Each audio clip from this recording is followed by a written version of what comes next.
for some peace of mind, but TikTok said a gator drove a Jeep through the blinds. Florida man's at it again with fireworks and a goat, and someone married a ghost in a Dollar Tree coat. Hey, what in the Walmart rapture is going on? Aliens dancing in a Waffle House song. Karen's got a taser in the checkout line, and Dr. Oz just adopted birds to fight off crime. Oh, I'm just sitting here scrolling, my jaw on the floor. The internet's a circus and I can't take no more. Yeah, when it's wildin', there's a raccoon in the sink. Someone robbed a Wendy's just to steal a frosty drink. A pastor's gone viral yelling about the end is near, while folks ride hoverboards in wedding gear. Hey, what in the Walmart rapture is this mess? Florida's a movie, but it's filmed in VHS. Someone fed meth to a squirrel named Dave, and now he's in a cage just throwing rave. I'm just... Good morning, everyone. It is Monday. It is the 22nd, and I have had to put myself on a sleep schedule because apparently I screwed it all up last week. I got about 2 hours of sleep last night, but I slept all yesterday during the day, so I am going to be Monster Energy drinking it out and staying awake all day. I'm like a toddler again. I've mixed up my days and nights. It's always normal. Or at least normal for me. I hope you guys are having a good morning. We've got a lot of stories. Obviously, the big lead story, one of them is Charlie Kirk's memorial service on Sunday. I actually have not watched it yet. As I said, I slept most of yesterday, so I do need to watch it. I've heard it had a huge turnout. And, you know, there were a couple of people there that were trying to cause shenanigans, but thankfully it didn't work out for them. I know that Erica Kirk gave a really powerful and impassioned speech, and I hope to watch it later on today, but I didn't watch it yet. Erica Kirk, Charlie Kirk's widow and new CEO of Turning Point USA, said she never found as much comfort in her faith as she has following her husband's assassination, even as she had to witness his lifeless body. I saw the wound that ended his life, and I felt everything that you would expect to feel, Erica Kirk said. I felt a level of heartache I didn't know existed, but there was something else too. Even in death, I could see the man that I loved. I also saw the faintest hint of a smile on his lips, and that told me something important. It revealed to me the great mercy from God from this tragedy. When I saw that, it told me that Charlie didn't suffer. Now, she was obviously visibly emotional as she talked about her husband's legacy, and you know, at the end did something I don't think I would be capable of, telling her husband's alleged killer that she forgave him, which I don't know that I would be ready to say that. So just a very, very, you know, strong and faith-filled woman. And I look forward to seeing that next. Now, as I was talking about, there were a couple people that were there to try to cause shenanigans. An armed man was arrested near the Kirk Memorial venue. Authorities detained an armed man who was pretending to be affiliated with law enforcement at the location of, so this was before Sunday, but this is kind of linked in with it. There was heightened security, but this man was trying to pass himself off as armed security or with the police. He was detained by U.S. Secret Service, and he was detained overnight. Now, the official said that he was exhibiting suspicious behavior, and when he was detained, he told them that, you know, he was with police. Now, they looked it up and realized that he is not a member of police. So there were some shenanigans going on. Now, in I wanted to put this in final form Jesus, but it's also a top headline. So, and we have enough stories that will make you wonder if that rapture warning you're getting on Twitter is a real thing. Well, I mean, the coof is over, but Tiger King lives on. Well, sort of, and not really. Tiger King, or a tiger, has killed an Oklahoma trainer that was linked to Tiger King Joe Exotic. Tigers are dangerous. They're wild animals. Why do we have them in Oklahoma? I do not know. A tiger handler that is linked to Tiger King Joe Exotic lost his life on Saturday at the paws, I guess, of one of the big cats at the Oklahoma Preserve where he worked, according to the facility. Ryan Easley lost his life in an accident involving a tiger under his care, the Growler Pines Tiger Preserve said in a statement posted to Facebook.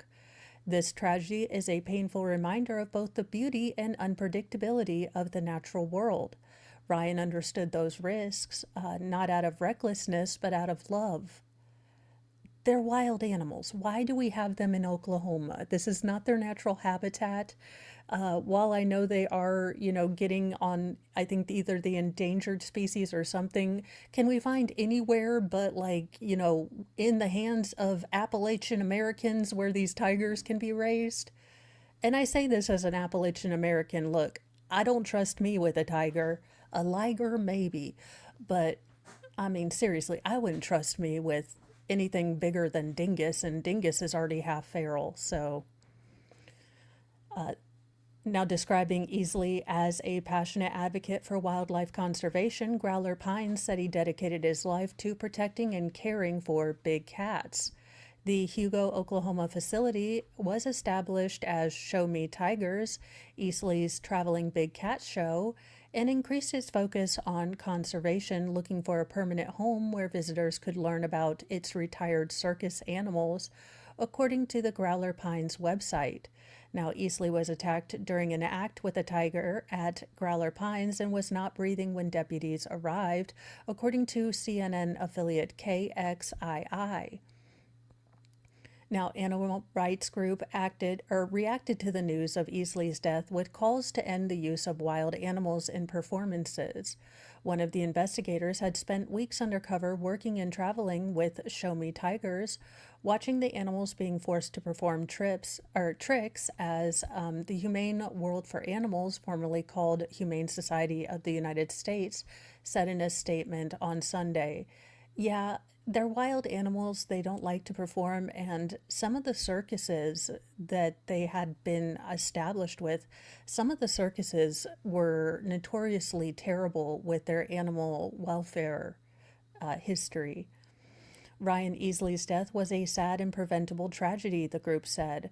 Now, PETA said Easley had gotten his tigers from Joseph Maldonado, popularly known as Joe Exotic, and Bhagavan Doc Antal, who both appeared in the Netflix series Tiger King. Now, the tigers had boarded at Joe Exotic's zoo in the winter when not touring, in a statement that was released upon Easley's death. Now, Joe Exotic expressed his condolences on social media. Isn't he in prison? How is he expressing? Okay. Expressing his condolences on social media after Easley's death, the Oklahoman reported. Prayers go out to the family. It quoted him as saying Ryan took great care of his animals. He loved every one of those tigers and was an advocate for tigers as well as elephants. The Oklahoma said the posts were later removed from both Instagram and Facebook. Now, there have been a number of attacks by captive big cats in the recent years, including a fatal tiger attack on a keeper in the Palm Beach Zoo in 2016, and another by a lion in a North Californian animal sanctuary in 2013. In 2007, an escaped Siberian tiger attacked and killed one zoo patron and injured two others in a cafe at San Francisco Zoo. So maybe we need to find a place that isn't in public to have tigers. I don't know. I feel terrible that this man passed away, but it's kind of one of those things where it's not my jam. I don't like to mess around with animals that can tear me apart with murder mittens, okay?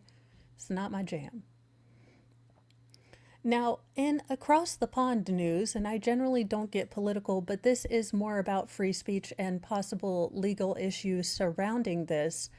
Now, it over the weekend and on X, and especially on UK media, there has been an explosion of this video where two police officers came up to a young girl's house and demanded that she turn over her phone.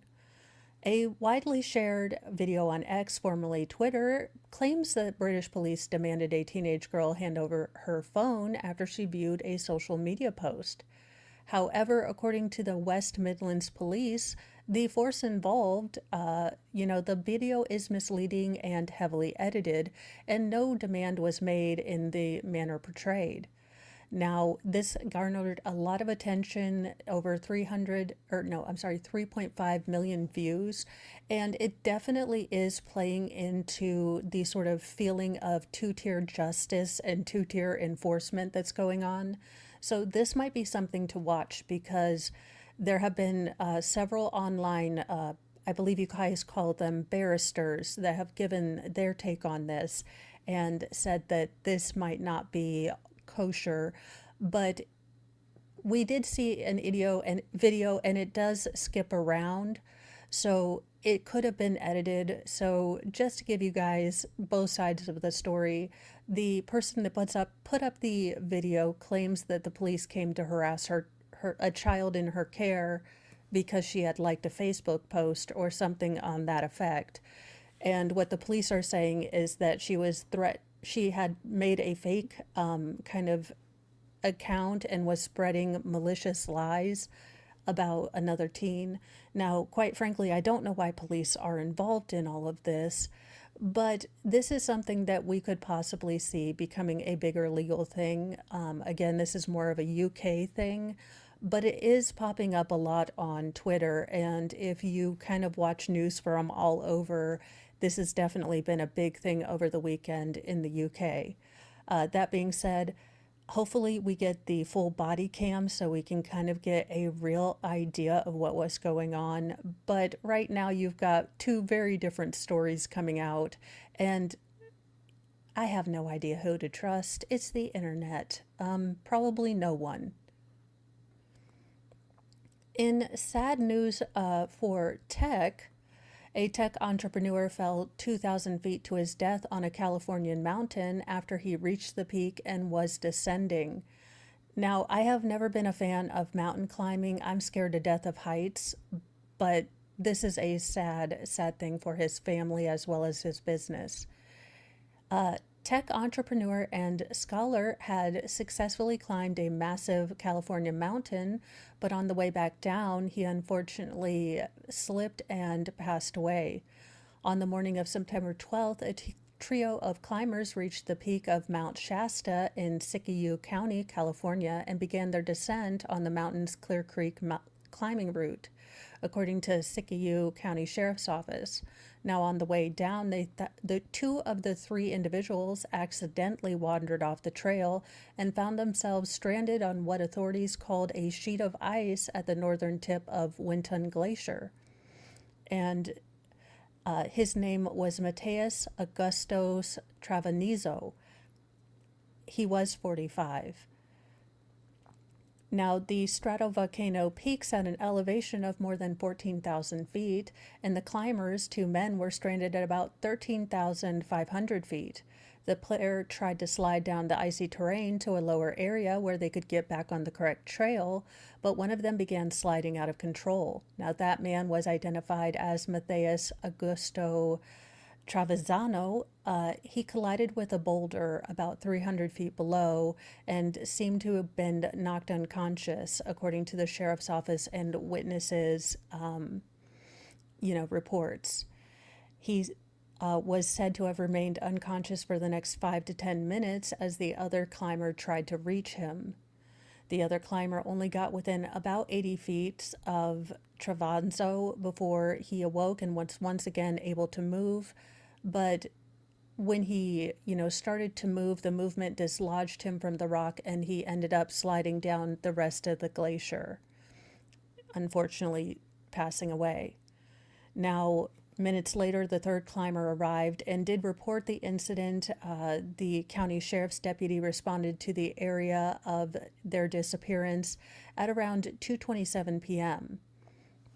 But despite, every effort to rescue and get him, airlifted away, unfortunately, he had passed away at the time. Now, he was the co-founder and former CEO of technology company Grand Data, involved with several other companies in the world of tech and AI.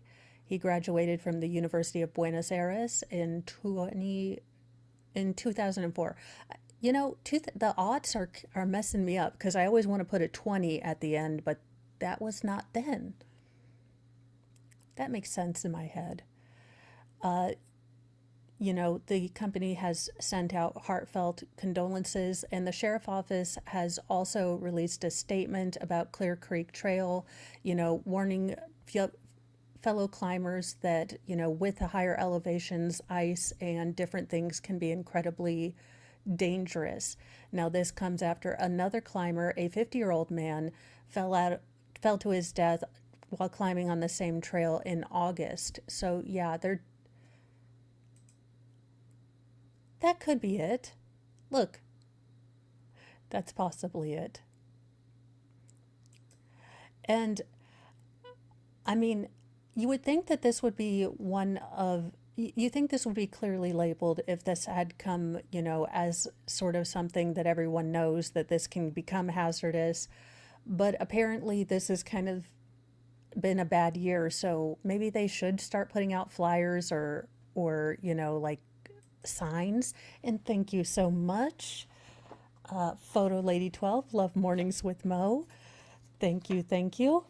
I should have worn my Lord of the Rings sweatshirt yesterday with Shizzy, but I forgot that I had it.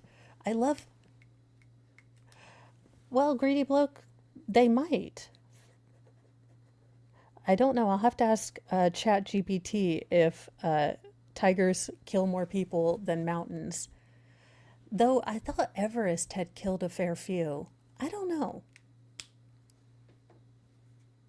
That's a good question. Well, in other news that we should be getting more information about fairly soon, because this is kind of, at least for experienced hunters, this does look a little interesting, and we probably are going to get more information as the state police give things out. New details were revealed about 25-year-old experienced hunters who were found dead in southern Colorado.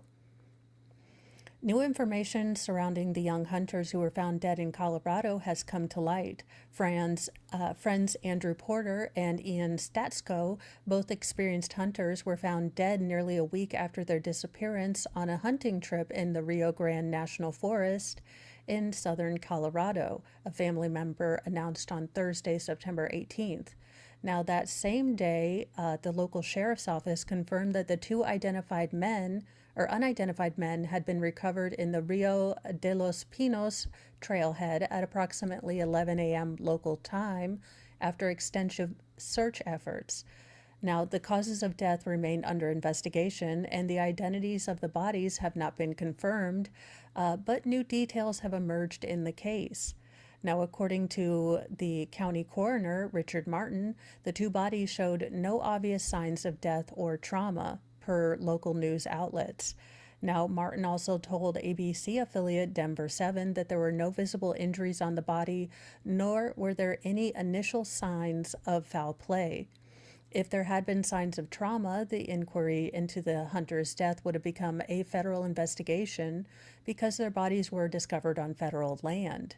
Now, autopsies are scheduled for today at the El Paso County Coroner's Office. Doggone English, first and only language, can't read. Now, both Porter and Satsko were 25 and were in the area to go elk hunting. Their last contact was made when Porter shared his location with his fiancee, Bridget Murphy, on the afternoon of Thursday, September 11th. Murphy told the Colorado Sun he hadn't been giving her as well as his or he had been giving her and as well as his family updates every few hours until that final communication.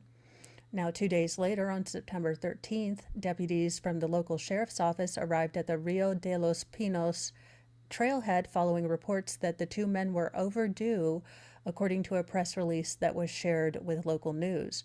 Now, emergency responders located the hunters' vehicles, but they weren't found anywhere. Camping gear and backpacks were located in the vehicle, prompting deputies to become concerned due to heavy rain and bad weather. Adding that a massive search was then launched involving teams in the air, county and state crew members on the ground, as well as dog teams, drones, and local volunteers. As Murphy urged people to help in the search, she continued to hold on hope that she would see her fiancé again. They were set to get married in a few months. She explained to the outlet that both men were prepared outdoorsmen, and she was aware whatever occurred depends on if they were in sound mind, if they were disoriented or panicked, if they were already hypothermic, we're just not sure. So there's a lot of teams looking. Now, the day after Murphy's interview ran on September 18th, Porter's aunt, Lene Runkle, announced in an update on GoFundMe that the bodies had been recovered. It's with a broken heart and through tears that I give you this update, wrote Runkle, who did not previously respond to People, for a comment asking those who read the update to keep Andrew and Ian's families in your thoughts and prayers. And hopefully the autopsy will give the families some sort of answers. It's a terrible tragedy. I hope that the fiancé is getting love and support, and all the families and friends are. For something unexpected to happen when you know that your loved one is competent in the area where they're going out, their expertise is kind of this area, and then for something unexpected to happen, it's incredibly tragic, and I hope they get some answers and that can give them some comfort. Well, now for the stories that make you wonder, are those rapture reminders on Twitter, are those real? Because sometimes it seems like it might be. So here are our final form Jesus stories for Monday. Keep grove, thou glowing shrine of thirst traps, scams, and dollar signs. We chant in tones both grim and low, for virtue fled a long time ago. Kyrie eleison, Christe descendat, final form Jesus return in wrath. With six-pack listening, sword in hand, he cometh swift to cleanse the land. I wish I could MLS, but as last week was kind of lost to me too, I don't know that I'd be any more help. Why would you do that? Just why? Apparently Harry Styles, along with is he still with Olivia Wilde? I don't know. I don't pay attention much to One Direction or No Direction or Harry Styles. In fact, I'm directionless. But he ran the 2025 Berlin Marathon and achieved his personal best. Again, who runs for fun? This is not something that's normal, at least to me. Harry Styles continues to display his athleticism. On Sunday, September 21st, the three-time Grammy winner ran the Berlin Marathon and completed the 26.2-mile race in 2 hours, 59 minutes, and 13 seconds, marking an average pace of 6.6 minutes and 50 seconds per mile. Yeah, that's never ever. I'd be happy if I got a 12-minute mile. Let's be honest. I'm happy if I run a mile. I used to run 5 miles. I used to be able to do that. Now, not so much. But yeah, I never had a 6-minute mile. Not ever in my life. Styles' splits were even as he ran the first half of the marathon in 1 hour, 29 minutes and 8 seconds, then completed the second half in 1 hour, 30 minutes, and 6 seconds. He was one of 80,000 people signed up to run 26 damn miles. Just mark me safe from any marathons. But there you go. He was running and having fun, and again, running for fun. That's kind of the only reason it's in final form Jesus. This next one, I'm going to need y'all to explain yourselves. I'm going to need some explanation here. Japanese researchers win a LG Nobel Prize for painting cows with zebra stripes. Why didn't I think of this? I could totally, make cows cosplay as other animals. A team of Japanese researchers recently won the satirical IG Nobel Prize for a study that showed, oh, good, it's a satirical prize. I was like, Sweden, you're going to need to explain yourself. Showed that painting cows with zebra-like white stripes significantly protects them from biting flies. Now, the IG Nobel Prize is a satirical award designed to honor achievements that first make people laugh, then make them think. While it might be mistaken for a silly parody, receiving the IG Nobel Prize does require actual scientific work. For example, this year, one award went to a Japanese team of researchers from the Aichi Agricultural Center that carried out wacky experiments to show how zebra-like stripes painted on cows with pater-based paints could protect them from biting flies. Now, researchers observed a reduction in biting flies as much as 50% on the animals that were given white stripes compared to those that were given black stripes or not painted at all. Okay, but they're black cows. Why would you put black stripes on a black cow? I'm not trying to be stupid here, but make it make sense. Now, the biting flies are some of the most damaging pests to cattle, heavily impacting grazing and feeding, and sometimes causing significant stress. Now, this can result in reduced weight gain in beef cattle or milk yields in dairy cows. Now, farmers right now rely on insecticides to protect their cattle, but this increases the risk of insecticide-resistant flies and the contamination of the beef or the meat. Lucky, a few painted stripes. Look out for zebra cows in the Midwest. I need to see this all over the Midwest. Oh God, we have tigers in the Midwest. These Oklahoma tigers aren't going to know what the hell happened. They're like, what in the Lion King is going on here? We got cows that look like zebras, no real zebras. What is going on? There you go. Now, the Japanese researchers' study expanded on research by an international team of scientists from Hungary, Spain, Sweden, and Switzerland, which found that biting flies landed less often on white horses than they did darker color ones. Although the reason for that isn't clearly understood, the difference was significant enough to warrant more research. Because the water-based paint washes away after a few weeks, a more permanent solution would be needed for the zebra pattern. Get us the peroxide. We're going to do some frosting streaks. We're going back to the early aughts. We're giving cows streaks. You know, the big old chunky streaks we used to have? And if you did them yourself, you didn't realize that you were supposed to do the underlayer, so you just ended up with a skunk stripe right here if you pulled your hair back. Oh yes, Mo was sporting that. But there you go. We're going early aughts. We're going chunky streaks on cows, I guess. Well, we might have found out where Cleopatra was buried, so that's good, I guess. The scientists may have found a key clue in the hunt for Cleopatra's long-lost tomb. Sure, it's underwater. That explains so much. They thought she was a witch. She sunk, and they were like, not a witch. Innocent. Scientists may have just made a major discovery in their search for Cleopatra's long-lost tomb. Archaeologist Kathleen Martinez, along with the help of famed oceanographer Bob Ballard and a team of underwater researchers, have discovered what may be a sunken port in the depths of the Mediterranean Sea near the ruins of the Taparasis Magna Temple in Egypt. The now submerged structure is close in proximity to a 4,265-foot underground tunnel that connected the temple to the sea.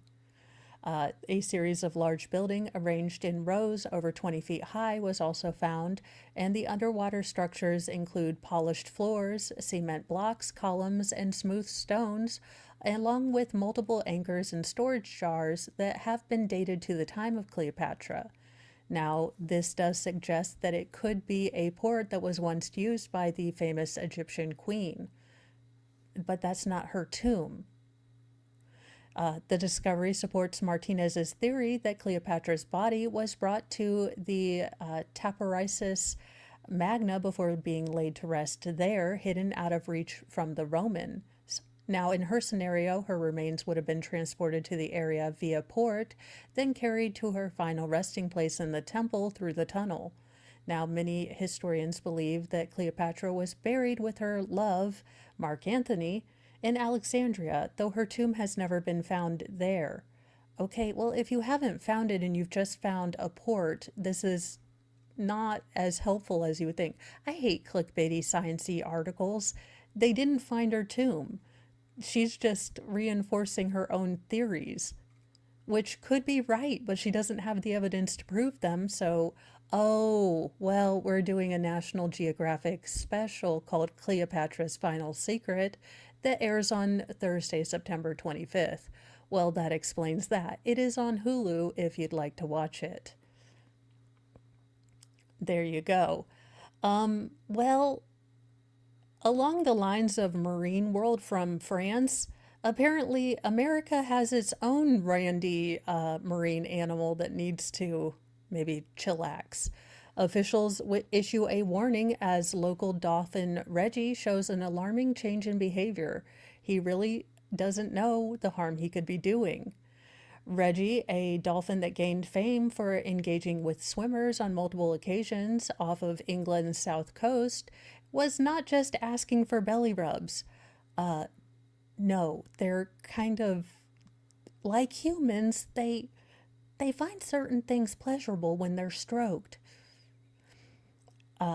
Or trying to drown people. And apparently this is in the UK and not America, but maybe don't play with wild animals.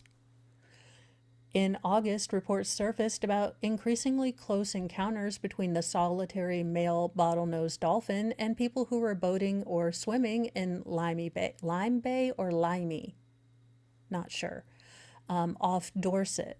Now, in a widely shared video from early August, the dolphin approached a family on a morning swim, nudging them and surfacing behind them in what appeared to be playful behavior.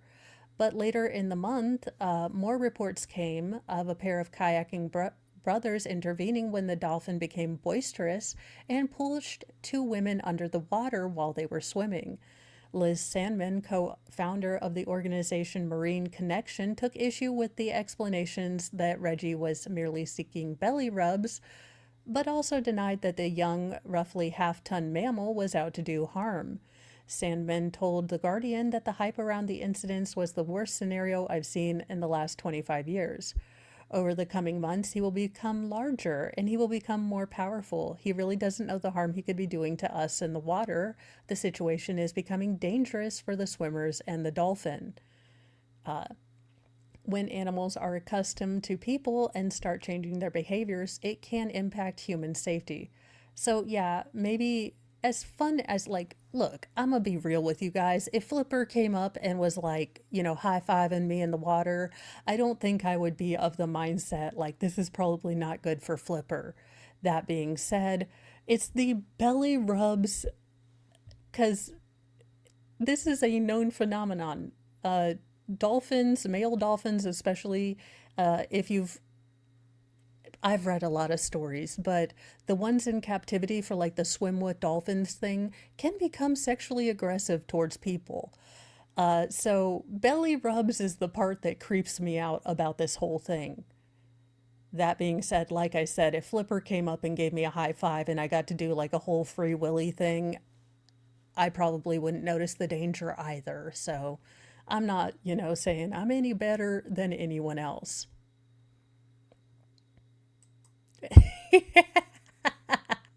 Miss JKD Buck, if you're watching this, I'm dressing as a dolphin for Halloween.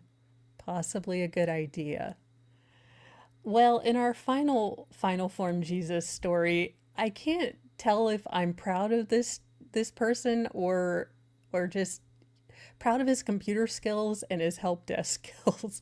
A London teenager apparently orchestrated a help desk extortion scheme against 47 US companies that netted at least $115 million, says the DOJ. So what you're saying is it was still more helpful than the customer service I have to call? A London teenager is facing a maximum of 95 years in prison for allegedly calling company help desks and convincing employees to reset passwords in a massive campaign to steal data and holding it for ransom. Well, yeah, that could be bad. I thought he like pretended to be a help desk and he's like, "Yes, I can fix your computer," and he was just charging exorbitant fees, which I would pay. I just had Mr. Mo help me set up a business email. So my email on my information has changed. So it's one solely for the channel. So I did have him do that. So I thought he was all over here like computer hacking like Neo. Turns out, no, he was just getting dumb people to change their password and stealing their information, which I'm sure takes some matrixy skills. That being said, probably not worth going to life in federal prison. Now, all told, the scheme allegedly extorted 47 unnamed U.S. entities and hit at least 120 computer networks, including the federal court system. Well, that works. Government, you're doing an awesome job. Your employees took a random call and changed their password. Security. According to prosecutors from the Department of Justice, now a complaint unsealed in New Jersey this week charged Thalia Jubar, 19, with computer and wire fraud, along with 3 counts of conspiracy charges. Now, authorities claimed that Jabbar was allegedly part of a malicious hacking group known as Scattered Spider from May 2022 to September 2025. Now, Jabbar allegedly used aliases including Austin, Brad, and Earth to Star in his role in the group, which could have begun when he was as young as 15 or 16. Now, the complaint lists 47 unnamed companies in the U.S. as victims, including airlines, manufacturers, retailers, 5 tech companies, 3 financial service firms, and dozens of others. The U.S. federal court system also was allegedly targeted in the scheme. Now, the operation was multifaceted according to law enforcement. Jabbar and other unnamed conspirators allegedly contacted company help desks and convinced representatives to reset other user passwords multiple times, in addition to running a password cracking software. Once successfully inside the computer networks, the alleged hackers were able to encrypt or steal data, threaten to delete or publish it unless executives agreed to pay ransom. Now, prosecution claimed that portions of the payments from the victims' companies were traced to a server controlled by Jabbar. Financial service firms allegedly each paid $25 million and $36.2 million in Bitcoin in 2023, some of the highest payments listed in the complaint. Now, on January 8, 2025, Jabbar allegedly contacted U.S. Courts Network help desk and tricked a representative into resetting another person's password, then used it to take over 2 other accounts, including one that belonged to a federal magistrate judge. Now, once Jabbar and the others allegedly gained access to the judge's email, they searched the inbox for terms like subpoena, scattered spider, the name of the other alleged hacker facing charges. A second judge who presided over a case involving an alleged conspirator in Scattered Spider was also targeted. Now, Jabbar and the others allegedly stole 18 megabytes of data, including thousands of names of court employees, job titles, work location, usernames, and cell phones. Jabbar could not be reached for comment. Jabbar is alleged to have participated in a sweeping cyber extortion scheme carried out by a group known as Scattered Spider, which committed at least 120 attacks worldwide and resulted in over $115 million in ransom payments from victims, said Acting Assistant Attorney General Matthew G. Galati of the U.S. Department of Justice.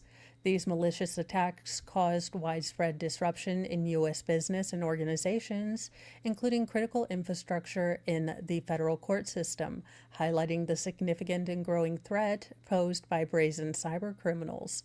Now, the UK's National Crime Agency and City of London Police did arrest Jabbar at his home address in East London this week.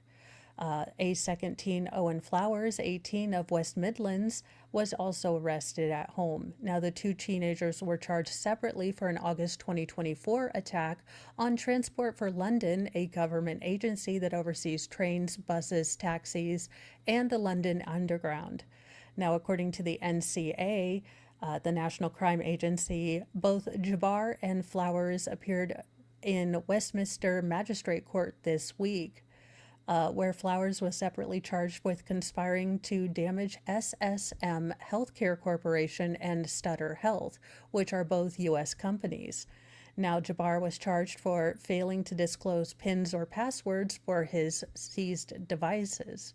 They both remain in custody in the UK, and I don't know how, they're going to get through the process of extraditing him here to America to face federal charges. That being said, maybe if a random person calls you, don't change your password. I'm just throwing that out there. Well, if you're feeling a little nostalgic, if this day and age is a little too much for you, on this day, many, many moons ago, on September 22nd, 1994, Friends started.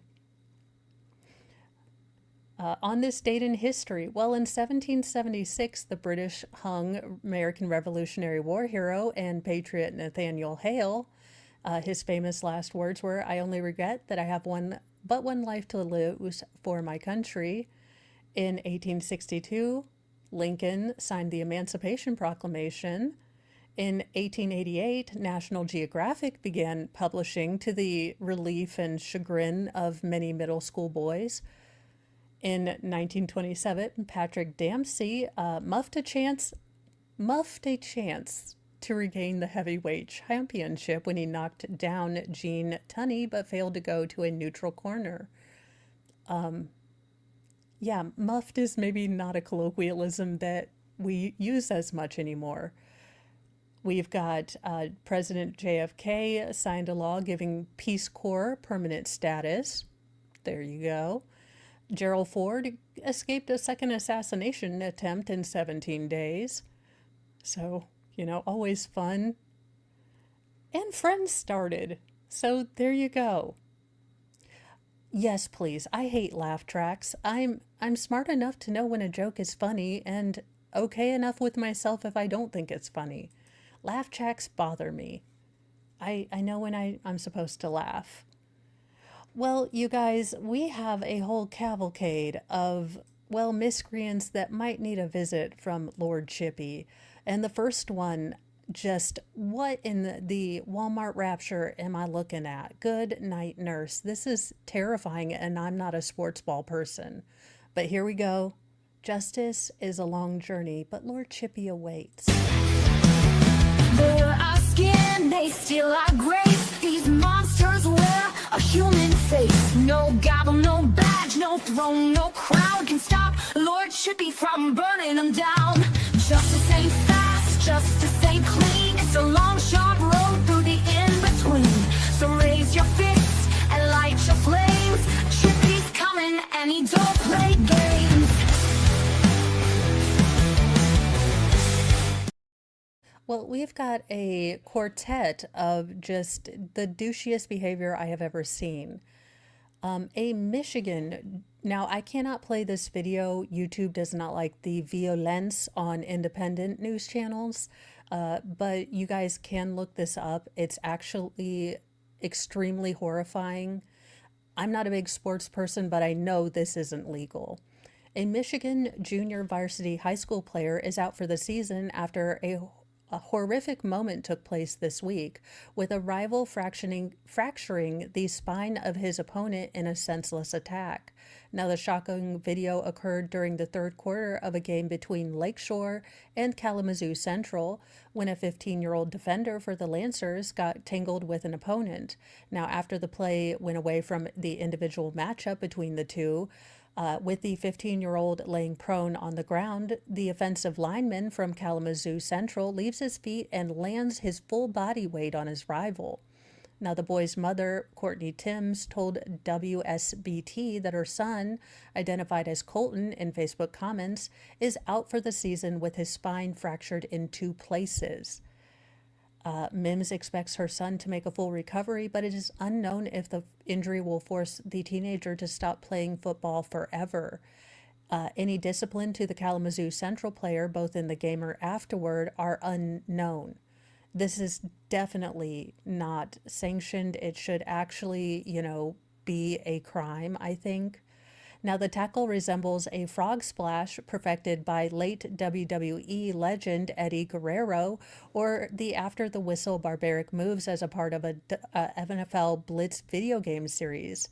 These boys are high school boys. They're both 15 years old. The game means a lot to them. It's their whole life right now. They're here from, before I go to work in the morning till after dinner, putting in the work, and for somebody to try to take that from somebody doing so much is awful for me to see, Mims told this news station.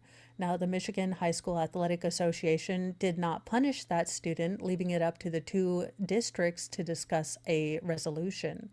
Mims later revealed that Colton is on muscle relaxers after leaving the hospital.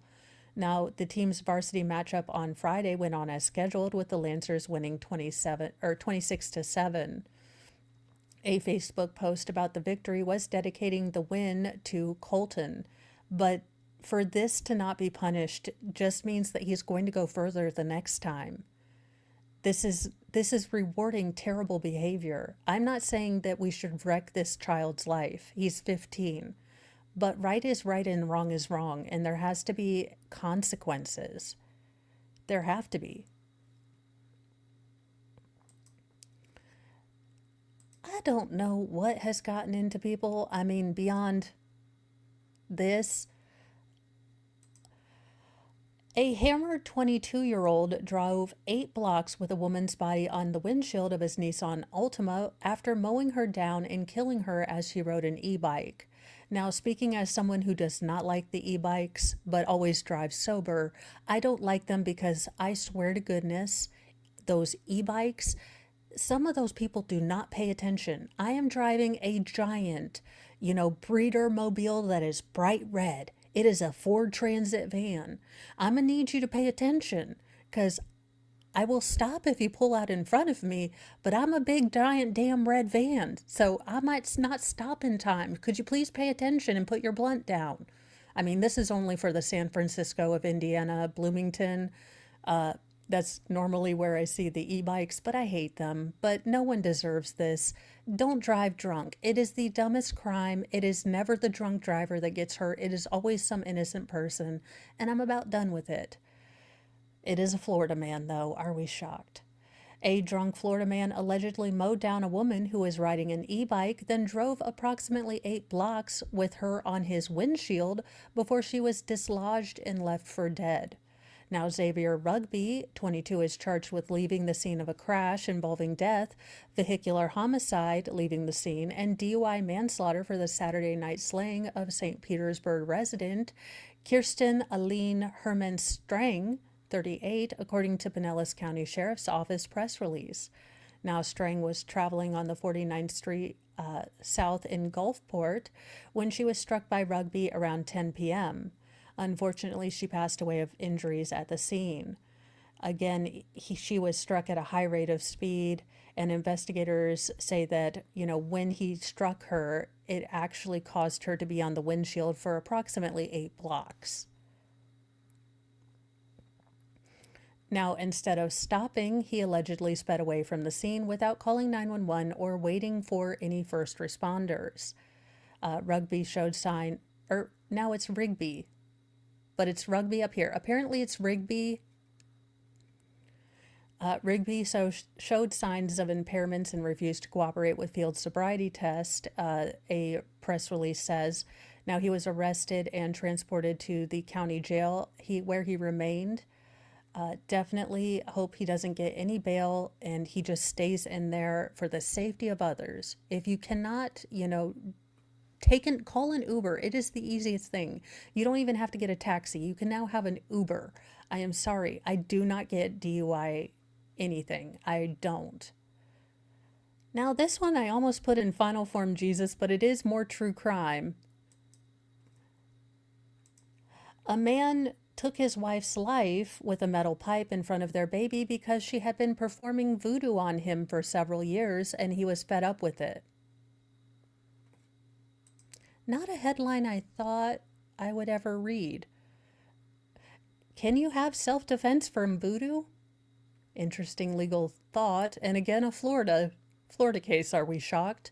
A Florida judge convicted a 33-year-old man of taking the life of his wife with a metal pipe because she committed voodoo on him for several years and he was fed up with it. Samjo Hemmons was convicted Thursday of second-degree murder in the death of his wife, Catherine, 33, in Jacksonville. The Office of the State Attorney for the 4th Judicial Circuit said in a press release. Now, the Jackson Sheriff's Office responded May 20th, 2021, at the apartment off of Old Kings Road to the report of a person that had passed away. When they arrived, they found the victim dead on the floor with severe trauma to her head. Now, the suspect remained on scene and deputies took him into custody. Post Miranda, he said his wife and the baby had arrived at the apartment about 45 minutes before he took her life. When she began to walk toward the bedroom, Samjo grabbed a metal pipe and hit her in the back of the head, prosecutors said. The two began to wrestle for control of the pipe before he took it back. Now, he said, quote, he said the two were not in any sort of argument, but he committed the crime after several years of her having performed voodoo on him, end quote. Now, he will be sentenced at a later date. He does face up to life in prison. Now, according to her obituary, Catherine previously worked as an assistant athletic trainer at Austin Bay State University in Tennessee. Kathy was an avid sports fan. Her favorite football team was the Philadelphia Eagles, the obituary said. Kathy was a natural creator who enjoyed researching creative ideas on Pinterest and providing special sentimental gifts and portraits for families and friends. She was always making and creating something with her God-given talent. Like dolls with pins in them? What proof does he have that she was doing voodoo? I am confused. I feel like this needed to have some facts and evidence on the voodoo claim. Well, I mean, this does seem like something that would happen round about my parts, to be honest. I want him gone. A wife ordered her husband to torture and unalive the man who allegedly assaulted her before the couple burned the body, leaving nothing but bone fragments and teeth. Now, are any of these the woman? Oh, okay. I believe this is the woman. Penny Larson. Okay. A Missouri man allegedly bragged to his prison cellmate. Why are we bragging about our crimes in prison to other criminals who are incentivized to narc you out? Let's play this. Let's logic this out, criminals. Telling his, best friend, inmate, roommate that he had, quote, tortured a man who he thought had SA'd his wife, then, left him in a burn pile after his spouse egged him on. I want him gone, Penny Larson, 40, allegedly told her husband James Larson, 41, before he took the life of Dustin Carver in Delaware County, Oklahoma, at their trailer in 2014, according to an arrest affidavit filed last week ahead of the couple's booking on murder charges. I want him dealt with, Penny Larson allegedly said. A friend of the couple's was staying with them at the time and overheard them talking about what to do with Carver, who had denied the SA allegation after they confronted him about the alleged SA. Now, the pal told police he was getting ready to take his mother to work, and Carver was very much alive when he left that day around 4:30 a.m. When the friend returned 3 hours later, James Larson was sitting on the front porch smoking a cigarette, and Penny Larson was inside the kitchen cleaning up a large amount of blood from the floor. Yeah, that's not incriminating at all. However, is the friend also seeking immunity for this? Because I feel like this is a lot of people bragging about something. James told the friend to follow him, that James wanted to show the friend something. They reached a small clearing where the friend observed the body of Carver piled atop a large pile of wood. Now, the friend was able to positively identify the body as Carver because the friend had gone to school with Carver and knew Carver had a tattoo on his right forearm. As the pair walked up on the body, the friend allegedly saw a knife sticking out of Carver's chest on the upper right side, per the affidavit. Now, Carver's personal belongings were allegedly being burned in a burn barrel nearby. James threatened the friend that if the friend told anyone, the friend would suffer the same fate as Carver, the affidavit says. Now, police were called by James Larson's pal, and search warrants were executed at the trailer and property where Carver was allegedly killed. There were numerous bone fragments of human bones, along with teeth located to include a human clavicle bone of a male approximately 18 to 22 years of age. OSBI agents processed the trailer house on the property and discovered several locations of blood with chemical processing. Now, despite that evidence, Delaware County prosecutors did not file charges at the time on account of the remains not being positively identified as Carver. As of this date, the remains have not been successfully identified due to the amount of damage caused to them by the fire. Thinking they had gotten away scot-free, James Larson, who is currently serving a 14-year sentence in Missouri on theft and drug charges, allegedly decided to brag openly about evading charges on what happened to Carver with his cellmate, who came forward in July. James stated the police came to his property to look for Carver's remains. The inmate allegedly told authorities, and James showed the cellmate the missing person listing from Oklahoma for Carver.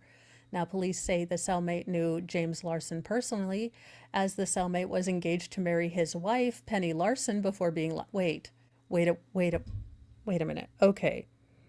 So you have Penny Larson, you have her current husband, and then the cellmate. And the cellmate was apparently going to wifey Penny before he got put in jail. So current husband took that spot. This woman has two men fighting over her? I have so many questions. Missouri, I'm going to need you to explain this.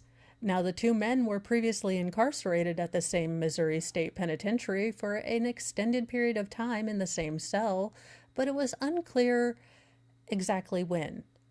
During the time incarcerated, the cellmate and James talked about various things. James told the cellmate about a guy James killed in Oklahoma. James said he, assaulted the man, took his life, and put him in a burn pile. Now, Penny Larson was taken into custody last week in Missouri and has been charged with first-degree murder, while James Larson was charged behind bars. Now, the couple was booked in Delaware County per records, and Penny is being held without bond. Yeah, don't run your mouth in the penitentiary. I don't know what is wrong with people. Well, yeah, so apparently Penny had many suitors, all of them. I'm thinking there's more to this story, and this is a trial I want to watch on the Petty Express. Well, in weird news, we're just getting bored with skin tattoo. Apparently, Chinese youth are increasingly turning to tooth tattoos, because this is gonna go well.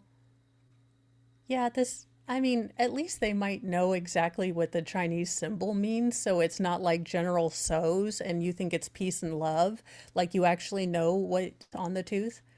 Now, according to a report made by Chinese media outlet, tattoo or tooth tattoos are emerging as a new trend among China's younger generations. Engraving symbols or images on your teeth sounds like a really bad idea if you value oral health, but tooth tattoos are not quite as stupid as they sound. Oh, I think they are. They're not tattooed directly on the teeth, but on the surface of a crown made using 3D printing. Okay, that's not as stupid, but still not my jam. Now, one of the main appeals is that unlike skin tattoos, which can't be easily removed, tooth tattoos can be changed simply by replacing the crown. Yeah, well, that's expensive, so I'm not going to buy a new crown just to get a new fancy word, bedazzled on there. Simply offer it or opt for it when offered as a service by dental clinics. Instead of a bland crown, they can get a personalized model that makes them stand out or brings them good luck. I mean, I guess that'll save all those rabbits from losing their feet. When deciding on tooth tattoos, some people opt for their romantic partner's initials, their lucky numbers, or even fortune-bringing phrases like making money or achieving goals. The trend has become so popular that large dental clinics have begun advertising tooth tattoos as a free bonus for getting crowns at one of their branches. Okay, not gonna lie, if I could get Sailor Moon tattooed on one of my crowns, because I have awful teeth. In fact, that's, one of the warnings my family gave Mr. Mo was like, you inherited her and her teeth. There you go. Now, I don't know that this is a good idea, but hey, it's not my ballywick. I'm not paying for the crown, so you do you, China. In a heartwarming story, because we all need this on a Monday, who was Cece Lyles? A Florida man gets flight attendant mom's letter years after her tragic 9/11 death. A Florida man who recently became a father received a handwritten letter from his mother written months before she was killed in the 9/11 terrorist attacks, according to the New York Post. Javon Castrillo, 30, was in elementary school when his mother died. Javon, now a father of a 3-month-old, holds on to his fading memories of his mother. Now, Cece Lyles died on United Airlines Flight 93, which was hijacked by bad people on September 11th, 2001. None of the 40 people on board survived. Lyles was a retired police officer from Fort Pierce, Florida, and was working as a flight attendant on the plane. Castrillo was shocked when his former kindergarten teacher, Tammy Thurman, delivered a letter Lyles had written in March 2001 praising his reading skills.